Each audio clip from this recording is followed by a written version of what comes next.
Nous pouvons ressentir qu'aujourd'hui l'ennemi détient les choses en grande partie comme il l'entend. Il semble parfois que le Seigneur se trouve loin derrière l'ennemi. Mais attendez, il a dit à ses disciples, comme une dernière parole, je suis avec vous jusqu'à la fin du monde. Matthieu 28, 20. Je serai là, à la fin. Le Seigneur Jésus ne sera pas finalement évincé, il sera là. Ce sera l'ennemi qui sera écarté. Un jour comme le nôtre, je pense que nous avons besoin de faire appel à la force, à la consolation et à l'aide que ceci apporte. Nous pourrions aisément être accablés. Il y a quelques années, nous avons appris de l'Extrême-Orient l'arrestation et l'emprisonnement sur toute la surface du pays de plus d'1 millier de frères, de sœurs et d'ouvriers qui dirigeaient et qui avaient, pendant bien des années, servi le Seigneur si fidèlement et si pleinement.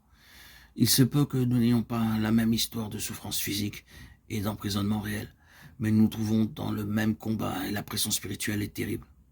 L'atmosphère est absolument saturée d'antagonisme. Nous avons besoin d'aide, d'encouragement. Et d'où pouvons-nous obtenir davantage cette aide, si ce n'est du fait que lui, le Seigneur, est monté sur les hauteurs, et qu'il se trouve là, sur le trône. C'est simplement le premier point à ce sujet, mais c'est une chose puissante. Ceci nous est présenté dans le récit à cause de l'effet si manifeste que cela a produit sur ceux qui étaient là. Et nous devons rappeler que Luc était un historien très méticuleux, et nous dit qu'il a pris grand soin d'examiner et de rassembler les données correctement et avec précision. Luc n'aurait jamais rapporté ceci dans son récit s'il avait eu une question ou un doute à cet égard. Il avait une foule d'évidences pour tout ce qu'il a écrit dans son livre des Actes, sur des circonstances et des conditions qui, de façon naturelle, auraient eu pour résultat quelque chose de tout à fait opposé. Vous n'avez ici que des hommes comme ceux-ci, triomphants, absolument triomphants. Leur Seigneur les a quittés. Il a été enlevé sur une hue et dérobé à leurs yeux. Il est parti.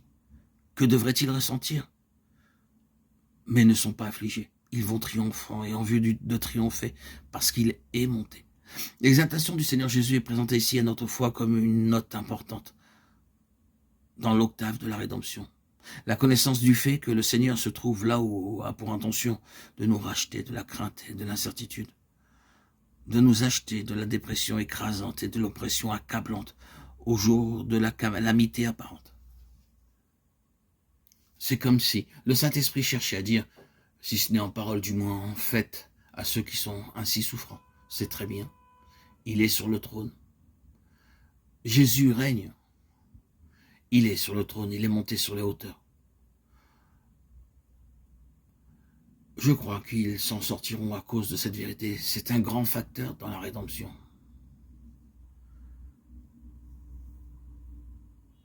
C'est vrai que des difficultés s'élèvent dans nos pensées quand nous voyons les choses tourner mal.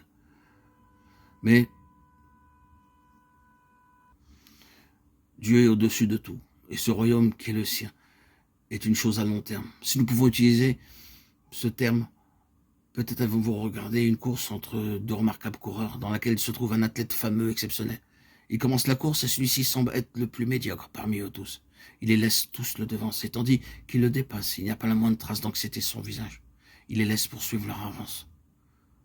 Chacun pense qu'ils sont en train de gagner et qu'il est battu. Mais attendez jusqu'à la fin, il possède une telle réserve d'énergie qu'à la dernière minute, quand ils sont tous épuisés, il fait appel à ses réserves et gagne la course tout à fait aisément. C'est la formidable victoire due à la compétence et à la réserve. Le Seigneur Jésus est comme cela.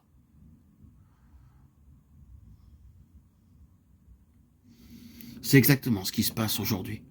Il semble que son rival l'emporte à sa manière, qu'il le devance, et il ne semble pas que le Seigneur en soit très troublé. Nous ne pouvons découvrir aucune trace d'anxiété ou d'irritation ou d'inquiétude fébrile dans le Seigneur. Ce n'est pas qu'il soit indifférent, mais il sait ce que sont ses réserves, il sait ce qu'il peut faire, et à maintes reprises, il en fut ainsi. À la fin, il est venu en tête, il a gagné la course.